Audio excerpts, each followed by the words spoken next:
Bon après-midi à tous les téléspectateurs de ABK Télévision et bienvenue à ce tout premier numéro de l'émission Parole aux acteurs. Qui sont-ils? Que font-ils? Comment est-ce que ce qu'ils font contribue au développement de leur communauté, de leur localité, de leur région? La réponse est dans Parole aux acteurs. Aujourd'hui, nous allons à la rencontre d'un monsieur qui a choisi son couloir dans l'univers de l'agriculture et il s'agit bel et bien de l'agriculture biologique. Et on se prend juste après cette transition pour aller à la rencontre de ce monsieur. Bon après-midi une fois de plus à tous les téléspectateurs de ABK Télévision. Et comme je le disais, nous allons aller maintenant tout de suite à la rencontre de monsieur Kemeni, qui est d'ailleurs le promoteur de cette agriculture biologique dans le département de la Ménois.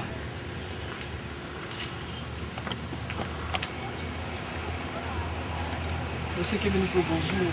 Bonjour, Jules Farel. Et là, nous avons un entretien avec vous aujourd'hui au sujet de l'agriculture biologique et j'aimerais savoir où sommes-nous à l'instant. Déjà, merci à ABK pour cette initiative. Et soyez les bienvenus sur le site pilote de Bioma Cameroun.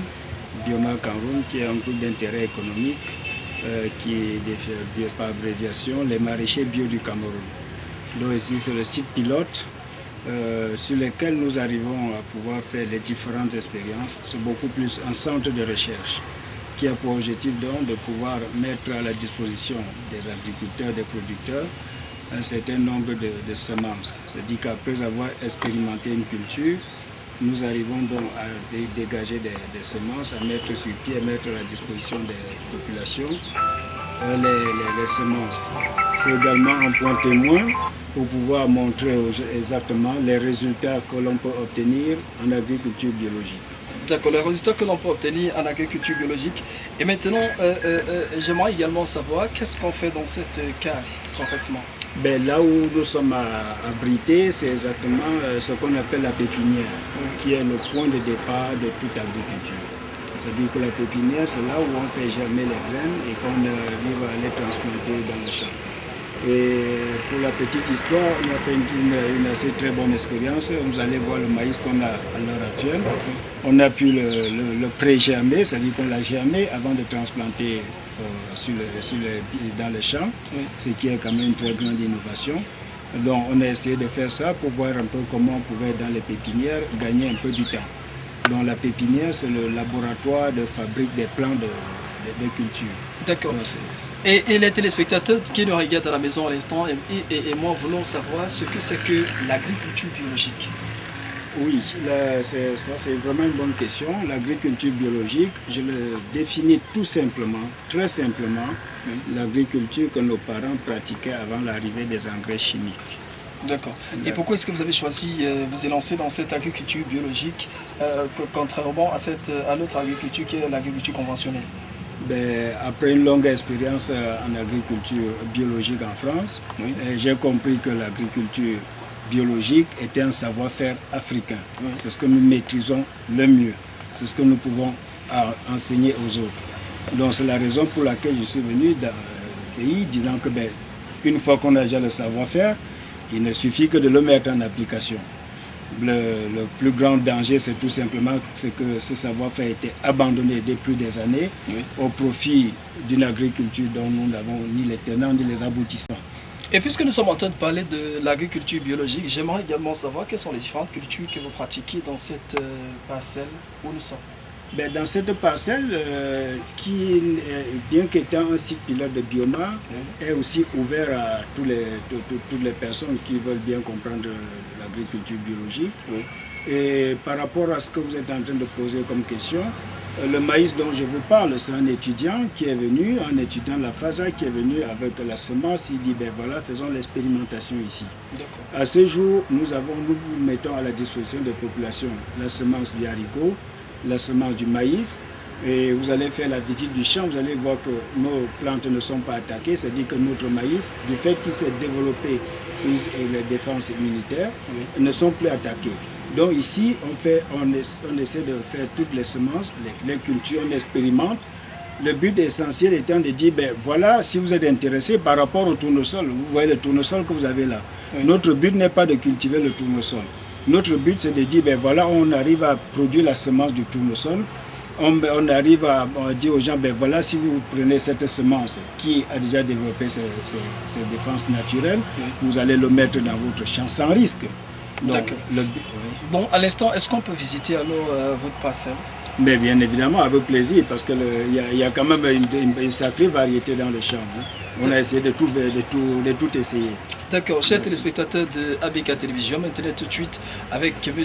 Kenyé, nous allons aller visiter les parcelles pour vous présenter les différentes cultures que l'on pratique dans cette parcelle. Allons-y maintenant et tout de suite.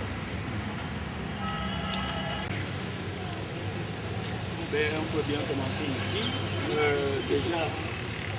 Derrière nous, on a ce haricot qui est vraiment de très très bonne qualité, de très très bon goût, qui est un haricot assez pérenne parce qu'on l'a là depuis plus de 2 ans, qui produit tel que vous êtes en train de voir, c'est-à-dire que la production est assez importante.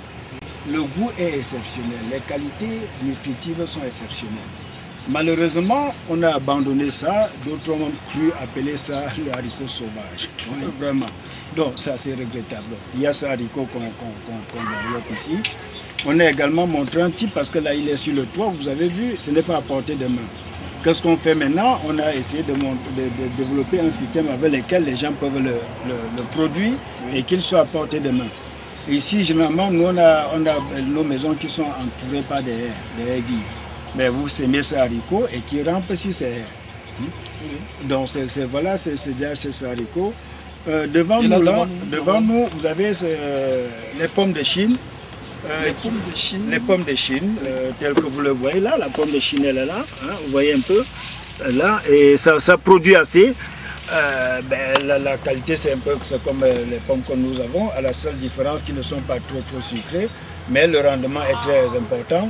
Il se multiplie par bouturage, très simple, très adapté au climat. Donc, et à côté des pommes de Chine, à côté des pommes de Chine, vous avez le haricot là.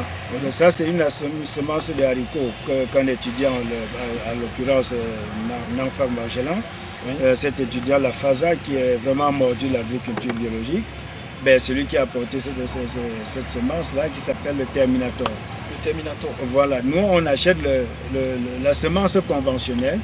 Et nous, on le cultive pendant 3 à 4 ans et ça rentre maintenant dans les normes de la semence biologique. C'est tout ce qu'on fait. Parce que le rendre bio, c'est quoi? C'est leur permettre de développer les systèmes de défense naturelle. Mais là, juste derrière nous, nous avons... Oui, derrière nous, là, ce sont des pokers qu'on a mis sur place parce qu'on veut développer le système PIF pour pouvoir développer... Le système PIF, c'est-à-dire le système qui permet de multiplier les bananiers. Oui. Donc, ce sera les jetons de bananiers. Oui. Et ça, c'est assez important. Pourquoi? Parce qu'aujourd'hui, même dans les champs, ils ont mis des engrais, de ces médicaments sur les bananiers qui font que les bananiers meurent. Donc, on voudrait quand même leur offrir une semence assez saine. Donc, sincèrement, nos plantes, on a la capacité de leur permettre de s'auto-défendre et non pas toujours leur apporter des produits. Donc là, c'est la pépinière pour les bananiers. Derrière nous, là, c'est la citronnelle qui a un rendement vraiment énorme parce que là, rien que la petite surface, là, on est débordé. Quand vous coupez la citronnelle, 3 semaines après, elle a déjà tellement poussé que vous pouvez les couper pour sécher. Donc ça, c'est dans le cadre d'un projet qu'on a pour pouvoir ensacher la citronnelle, c'est-à-dire le mettre sous forme de Lipton. Voilà. D'accord, chez nous à la maison, on a l'habitude d'appeler ça fivangras. Oui, c'est la citronnelle, c'est exactement ça. Et plus loin derrière vous, là, vous avez la menthe, qui est vraiment assez exceptionnelle. Rien que le résultat dit quelque chose, quand vous voyez un peu comment ça produit, comment le rendement, il est assez important. Là, ça nous permet également de savoir que c'est réellement une agriculture biologique. Oui, c'est vraiment une agriculture biologique. Une agriculture qui n'a pas subi peut-être l'influence des engrais chimiques. Absolument, absolument. C'est-à-dire que nous ici, en ce qui concerne ce problème d'agriculture biologique, la plus grosse difficulté aujourd'hui, c'est ce qu'on appelle le temps de régénération des sols. Oui. Qui est la problématique qui se pose à tous les pays du monde dans la phase de transition vers l'agriculture biologique. Oui. C'est cette régénération du sol qui doit se passer entre 3 à 4 ans qui pose problème. Sinon, les gens sont quand même convaincus, tel que vous le voyez. sur la qualité, sur le rendement de l'agriculture biologique. Et en plus qu'ici en Afrique, on a des conditions qui permettent de le faire. Les conditions climatiques. Les conditions climatiques, les conditions édaphiques, la disponibilité en eau. Ça, ce sont vraiment surtout le soleil que nous on a là. C'est le trésor qu'il faut pour ça. Donc nous devons exploiter minutieusement ce trésor. Ben, exactement, on doit l'exploiter tel que vous êtes en train de voir parce que vous avez constaté qu'il n'y a aucune plante qui souffre là. Et un peu plus loin, nous avons également d'autres cultures. On aimerait savoir ce qu'on cultive de ce côté. C'est la raison pour laquelle, avec votre permission, on ira voir ce que l'on cultive. Peut-être sont des tomates. Oui, nous sommes ici sur une parcelle de témoins de culture de pommes de terre. Oui. Et là où j'insiste exactement, parce que nous on a des conditions idéales pour la culture de pommes de terre, qui est une culture très très rentable. Oui. Malheureusement, avec les engrais chimiques ainsi de suite, on affaiblit le sol, on affaiblit les plantes ainsi de suite. Qu'est-ce qu'il entend par conditions favorables? Les plus grosses attaques que les pommes de terre doivent connaître, c'est les dorifores, c'est-à-dire des insectes qui viennent manger les feuilles. Nous on les en a pas ici. La seconde attaque, c'est les mildious. Mais on a un climat qui nous permet de ne pas avoir ces mildious. On a aussi une température, surtout dans la région de l'ouest du Cameroun et le département de la Ménoire, on a un climat, une température qui permet à la croissance de ça. Ce que vous êtes en train de voir, ça c'est un exemple témoin. On a fait ça, j'ai essayé de mettre ça sur pied à la demande du Fonds national de l'emploi, parce que le responsable régional du Fonds national de l'emploi, il est passé ici.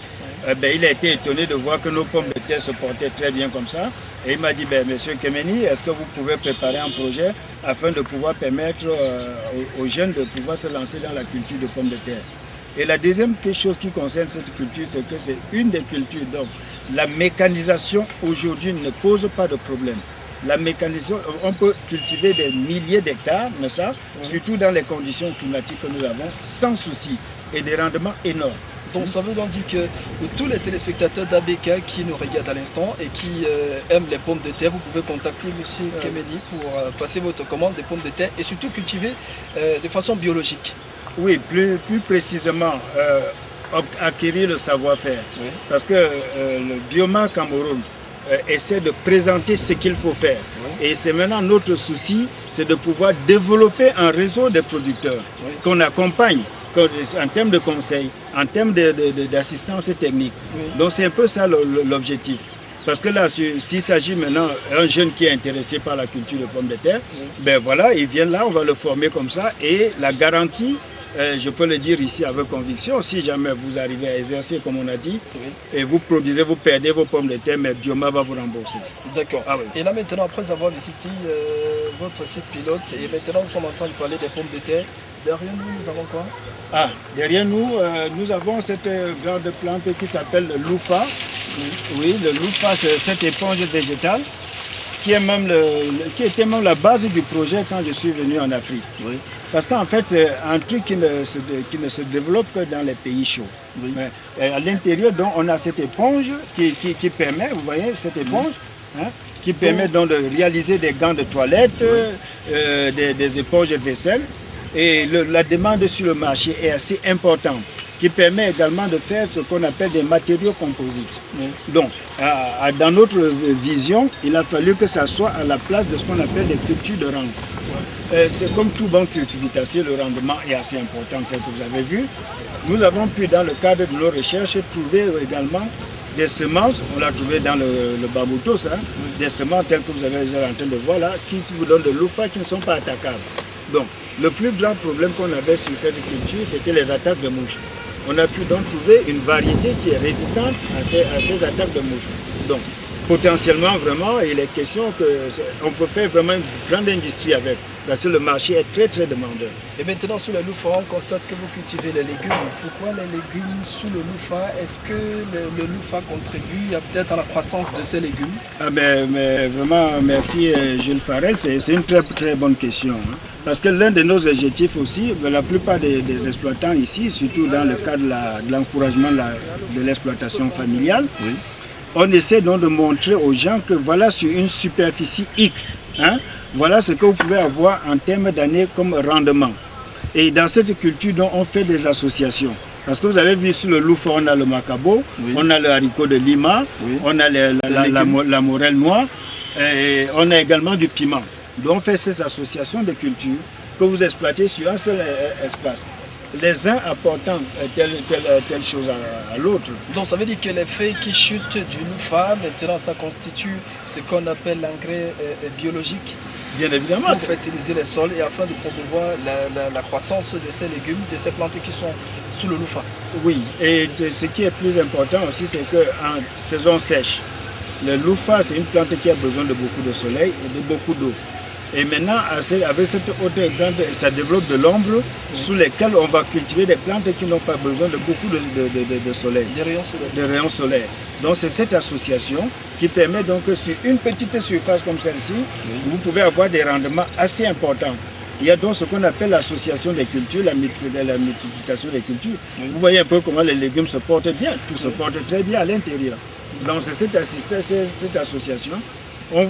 Notre but ici, c'est qu'on est capable de dire à un jeune, voilà, sur telle superficie que vous avez exploitée, vous êtes capable de récolter tel tonnage en telle chose, tel tonnage en telle autre. Et telle association de culture peut bien aller avec telle autre.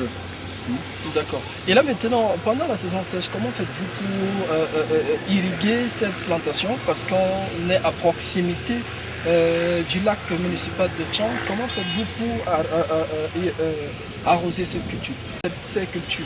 Il y a aussi au niveau de l'un des objectifs visés, chez nous, c'est le développement de l'agro-industrie, de l'agroécologie, pardon, de l'agroécologie. En ce sens qu'il faut puiser le potentiel dans le milieu. Oui. Ici, on s'est retrouvé fortuitement sur ce site, oui. Mais on s'est rendu compte qu'il y avait en amont le lac municipal et on a capté l'eau par gravitation pour venir arroser. Parce qu'en saison sèche, ce qui se pose beaucoup comme problème, c'est celui de l'irrigation et de l'arrosage. Donc on a mis ce système par gravitation qui est un bon système, mais on pouvait mettre aussi d'autres systèmes pour pouvoir irriguer. Parce qu'on a dit ce grand trésor qui est le soleil, avec le deuxième trésor qui est de l'eau, alors on peut être imbattable. Ça n'a rien à faire. D'accord.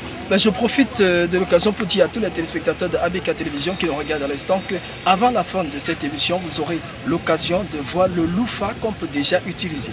Merci. Le louffa qu'on peut déjà utiliser, c'est là, nous avons ça sur ce site. Nous avons sur ce site, absolument. Donc voilà, maintenant. Oui, on a le louffa qu'on peut utiliser. Et là, c'est qui est la matière première pour pouvoir transformer, faire des gants de toilette, faire des éponges et vaisselle, qui a une très très grande demande. Ça, vraiment, Ça veut donc dire qu'il y a des personnes qui peuvent peut-être passer les commandes de louffa ici. Bien évidemment, les commandes du louffa, elles peuvent bien être passées ici. Voilà. Mais sur la forme industrielle, il faut déjà que la matière première existe. Et depuis 2 ans, donc, Bioma, quand vous êtes sur le terrain, fait la promotion de la culture du louffa. Ce qui est déjà bien installé à Magba, ce qui est en train de s'installer à Sanchou, parce que ce sont des zones chaudes où on a cette matière première. Et je vous dis, c'est un marché qui est très très demandeur. Il y a la fondation Accor qui nous avait demandé de pouvoir lui produire des gants en louffa pour sa clientèle. Mais l'offre n'a jamais été satisfaite parce qu'on est encore dans la phase première de la production de la matière première. Et c'est l'occasion aussi de le dire parce qu'il y avait des partenaires français dans le cadre de ce projet, en l'occurrence Entrepreneurs en Afrique. Malheureusement, au dernier moment, quand le produit s'est installé, ils n'ont pas été assez gentils. Et malheureusement, le projet bat de l'aile pour cette raison. C'est l'occasion pour dire au Cameroun, pour dire à nos décideurs qu'il y a cette opportunité, qu'ils aillent aller voir 3F leur demander qu'est-ce que ça veut dire le louffa. 3M, pardon. Ça, c'est un grand producteurs des éponges et vaisselle en France. Ils sont à la recherche de ça pour remplacer la couche verte qu'il y a sur les éponges grattantes. Donc, c'est une opportunité farouche qui peut vraiment créer des milliers, des millions d'emplois dans ce pays. D'accord. Nous avons également constaté à côté du louffa, vous faites également de la culture du piment. Oui, le piment, le piment, c'est très gentil de faire quand même ce genre de remarques, Jules Farel. Le piment et la citronnelle. Parce qu'en fait, au niveau de l'agriculture biologique, c'est de l'application de l'écologie.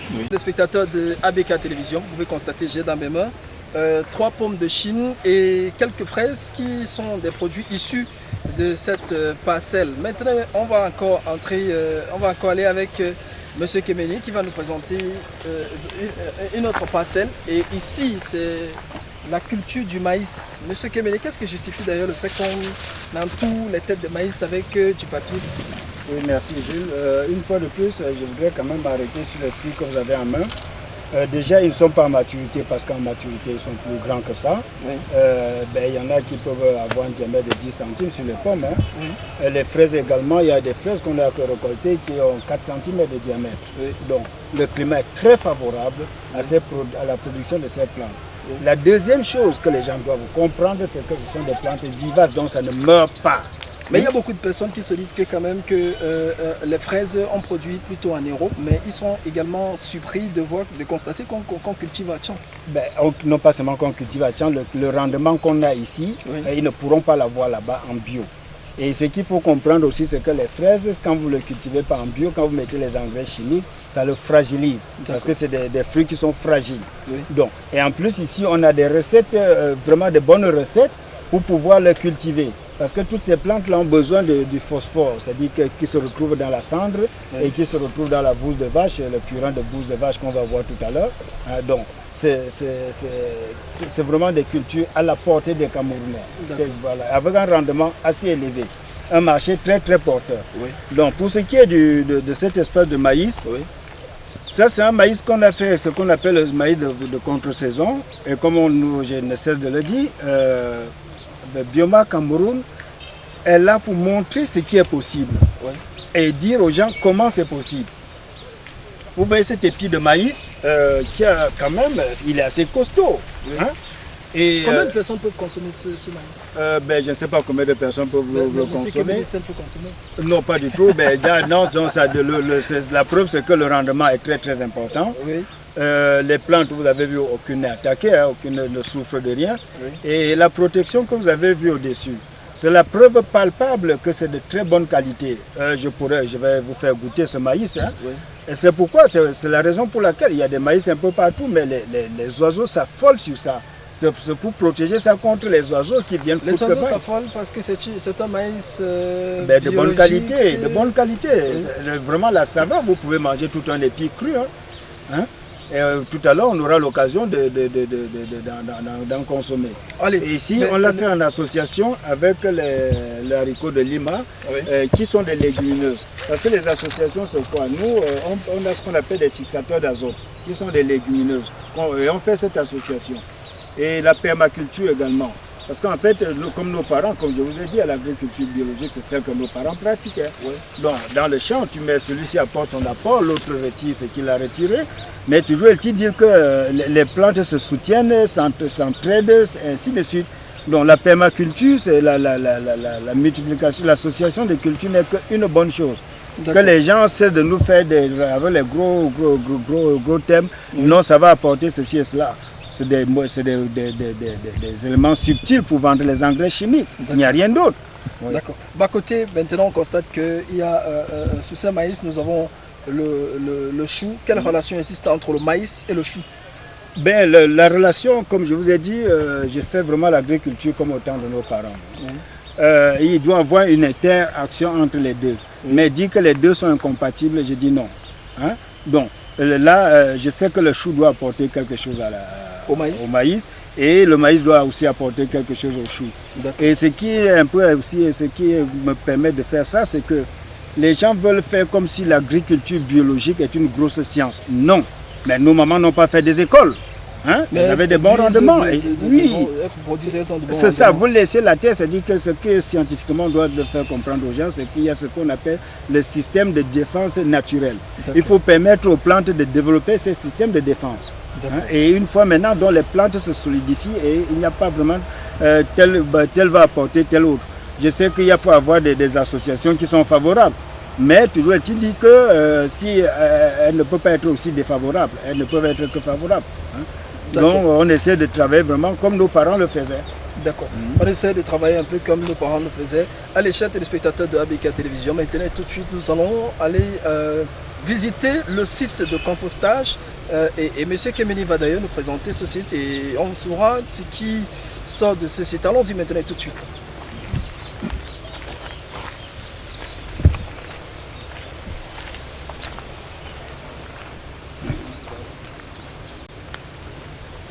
D'abord Coupé, ça tourne. Bon, chers téléspectateurs de ABK, comme vous pouvez le constater, nous sommes en train de consommer les pommes de Chine. Et suivez-moi.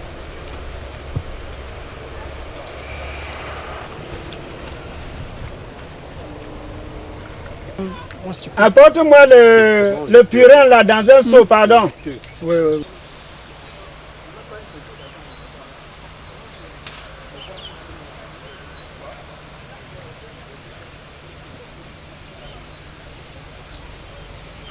Ça tourne. Bon, chers téléspectateurs, vous pouvez constater que les pommes là sont vraiment sucrées. Hein. C'est vraiment bio. Allez, monsieur Kemeni, ici, maintenant, vous allez nous Ici, je vais vous présenter le purin de la bouse de vache. Oui. Qui est, parce qu'en fait, en agriculture, il y a trois éléments essentiels. Il y a la semence, il y a le sol et l'amendement du sol, le système de fertilisation du sol. C'est les trois éléments essentiels qui nous manquent.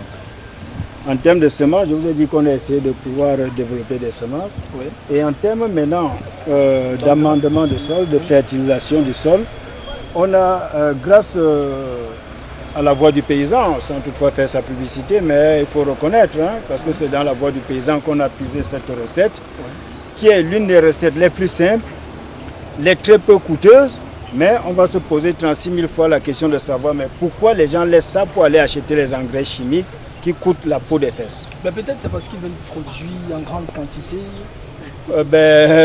Tel que vous avez vu, s'il s'agit de la disponibilité de la bouse de vache, je ne crois pas qu'ils seront capables d'utiliser tout ce qu'il y a comme bouse de vache au Cameroun. Hein. Oui. On nous a présenté un quartier à Yaoundé qui était envahi par la bouse de vache qui sortait de l'abattoir. De l'abattoir. Oui, donc la bouse de vache, elle est disponible. Hein. Donc, et en plus, qu'est-ce qui se passe dans ce purin? Vous prenez 1 kg de bouse de vache que vous mettez dans 10 litres d'eau. Vous laissez fermenter pendant 2 à 3 semaines. Vous versez dans le champ. Pas une autre magie. Mais c'est ça qui est là comme dans ce champ, ça je vous le dis, comme vous le voyez.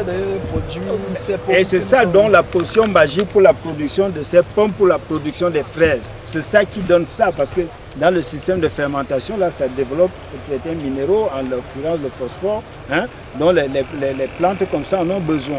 Donc la recette que je recommande et que je recommande à toutes les personnes qui veulent se lancer dans l'agriculture biologique, pour pallier à ce problème de fertilisation des sols, c'est cette recette qui est toute simple, qui est peu chère. Un sac comme ça, je l'achète en 12e et il me revient à 2000 francs. Et il fait plus de 50 kilos. Donc ça veut dire, si en termes de quantité de litres, je peux avoir combien si c'est 1 kilo, ça veut dire que je peux avoir...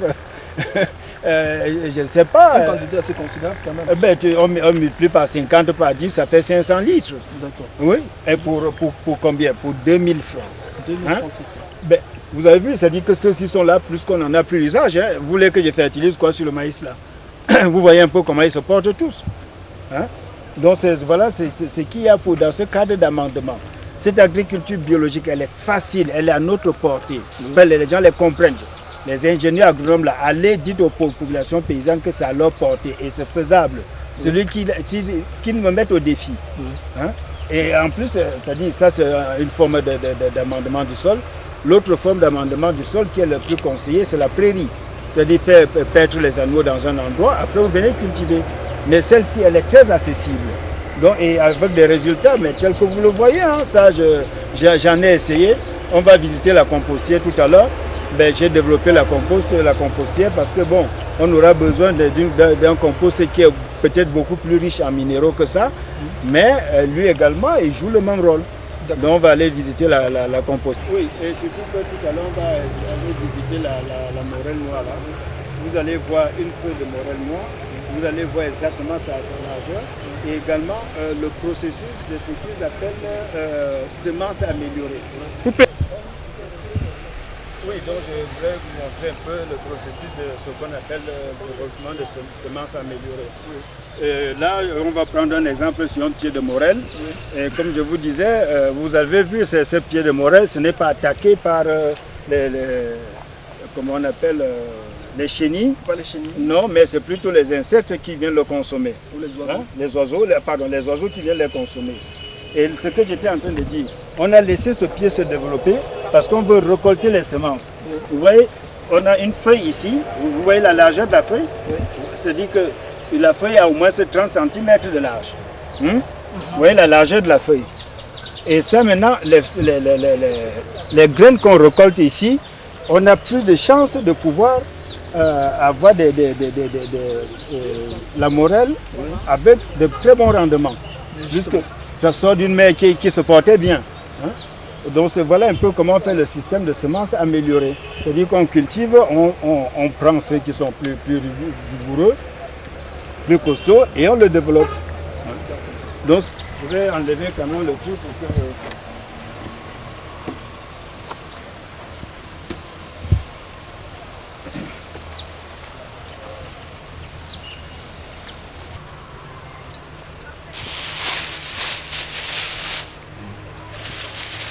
Vas-y. Bon. On le place plutôt comme ça. Là, c'est... Ça tourne. Bon, monsieur Kemeni, ici, c'est où? Ici, nous sommes sur une compostière et c'est pour moi également l'occasion d'adresser mes remerciements au projet Magé TV qui nous a aidés à la construction de cette compostière. La compostière a ceci de particulier, c'est que le compost qui en ressort, il est quand même plus consistant, plus riche. Le deuxième avantage aussi, c'est que ça vous permet de pouvoir garder les herbes que vous récoltez, que vous enlevez dans le champ. Parce que c'est ça, l'agriculture biologique, le principe fondamental, c'est l'enfouissement de la matière organique. Et cette matière organique, quand on n'a pas pu l'enfuir, on vient donc le mettre dans la compostière ici. Et cette compostière, elle est en 3 compartiments qui sont démontables, tels que vous avez vu. Hein, c'est-à-dire qu'ils sont démontables. Voilà, on le met de côté. Oui. Quand on charge, on met le...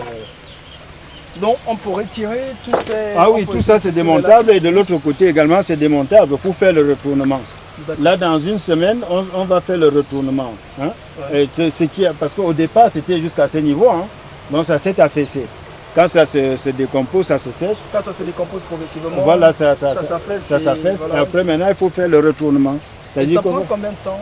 Logiquement, pour être à maturité plein, on est autour de 3 mois. Hein. Autour de 3 mois. Oui, parce que là, on a essayé aussi de mettre le film, le plastique là, oui, pour pouvoir augmenter la température. Oui. Ouais, donc pour que la dégradation, le processus de dégradation puisse être un peu plus rapide. D'accord. Donc l'avantage de ça aussi, c'est que pour pouvoir faire les pépinières, oui, c'est ça que ce compost qu'on va utiliser. Et là, vous avez un taux de germination qui est assez élevé. La particularité que les gens doivent comprendre, c'est que sur le compost, les herbes ne germent pas. Hein. Quand vous mettez une graine, c'est votre graine qui germe. Quand c'est un compost qui est bien fait. Donc, vous n'avez pas le risque qu'il y a d'autres herbes qui vont pousser dessus. Et en plus, c'est déjà une certaine maturité, un certain nombre de nutriments qu'on apporte à la plante avant. C'est ça qui fait que les rendements sont assez importants. Bien. Allez, chers téléspectateurs, après avoir visité un tout petit peu quelques parcelles et aussi la compostière, nous allons maintenant aller de l'autre côté et M. Kemeni va nous présenter également d'autres denrées, d'autres cultures qu'il pratique ici sur ce site. Allons-y maintenant et tout de suite.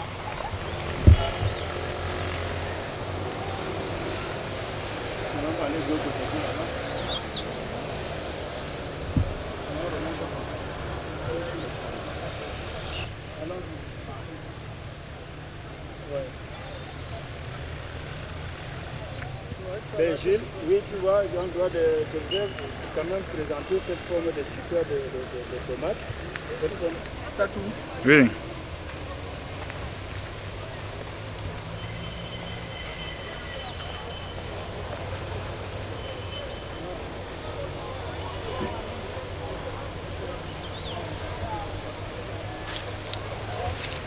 Quelle est la différence?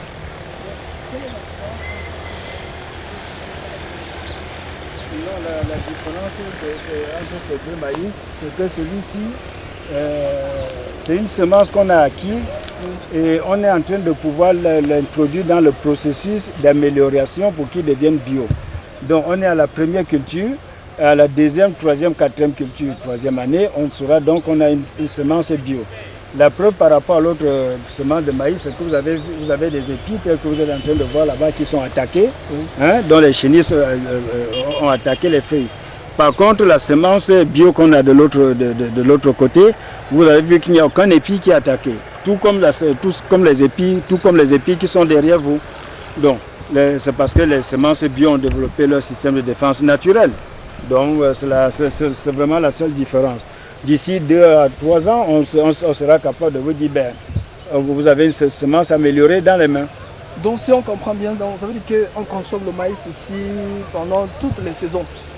Oui, on a un climat qui est formidable. On devait consommer. Je suis capable de produire vraiment le maïs toute l'année. Dans tous les cas, sur ce site, il y a le maïs toute l'année. On a l'avantage d'avoir cette eau qu'on capte par gravitation. Donc, c'est cet élément qu'on dispose. Ok, monsieur Kéméné, l'autre question que je m'ai posée, c'est que qui sont les consommateurs? Qui sont ceux-là qui consomment ce que vous produisez? Les consommateurs, ils sont assez nombreux, à savoir ceux qui ont envie de bien se nourrir, ceux qui ont envie de manger tout ce qui est sain. Malheureusement, la production n'est pas encore suffisante pour pouvoir satisfaire la demande. Et ce que je voudrais relever ici avec force, c'est que notre économie, notre forme sociologique permet de pouvoir produire bio et de pouvoir nourrir toute la population du Cameroun et même au niveau mondial. En ce sens, et il faut que les gens le comprennent, qu'est-ce que ça soit, c'est bien connu, la France aujourd'hui, 3% de la population française est consacrée à l'agriculture, alors qu'en Afrique, dans les zones, il y a des zones où on a 97% de la population qui n'ont pour métier que l'agriculture. Donc, je comprends de l'agriculture de seconde génération, ainsi de suite, c'est des slogans. Mais nous, on n'en a pas besoin. Il faut une agriculture pour les Africains et par les Africains. Et cette agriculture, c'est cette agriculture biologique, c'est cette agriculture familiale. J'ai donné un exemple tout simple. Au niveau des maïs qu'on arrive à transplanter, vous avez une famille, c'est-à-dire que pendant les vacances, une fois que les maïs ont été faits, les enfants peuvent aller remettre ça dans le champ. Ça rentre dans nos habitudes. On ne va pas dire un enfant qui a accompagné sa mère au champ qu'il est en train de travailler au noir. Non. Donc on a vraiment des pratiques sociales qui nous permettent de pouvoir développer l'agriculture biologique et de pouvoir nourrir le monde. Et de deux, ce qu'il faut dire, c'est que ça coûte extrêmement peu cher par rapport à l'agriculture conventionnelle. Je mets qui au défi? Ici, depuis que je suis ici, on a dépensé 2 tonnes de compost qu'on a acheté en Guy. Et les 2 tonnes vous ont coûté environ combien? 80 000 francs. Environ 80 000 francs, c'est tout. Voilà, pour cette surface-ci, depuis 2015 que nous sommes là. Et vous travaillez avec combien de personnes? Pour l'instant, on a eu, et ça c'est vraiment une bonne question, Jules Farel, ce qui est aussi la pertinence de la question, c'est de savoir pourquoi les jeunes ne se lancent plus dans l'agriculture. Ça permet de